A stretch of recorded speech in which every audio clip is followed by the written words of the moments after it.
2025-yilning 11-noyabr kuni soat 18dan 10 daqiqa o'tganda Mening yurtim telekanalida Qodirxon To'g'ri yo'l serialining 10-fasli 37-qismi namoyish etiladi.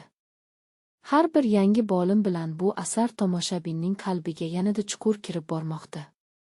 Serial oddiy hikoya emas, bu hayotiy yo'l, halollik va adolatning haqiqiy qadriyat ekanini eslatib turuvchi ibratdir.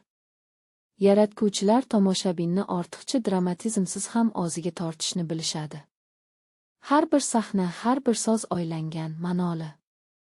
Qodirxon yana og'ir qarorlar oldida va tomoshabin uning har bir qadamini yurakdan his qiladi. Bu serialda har bir qahramonning o'z haqiqatlari, o'g'rigi va kuchi bor.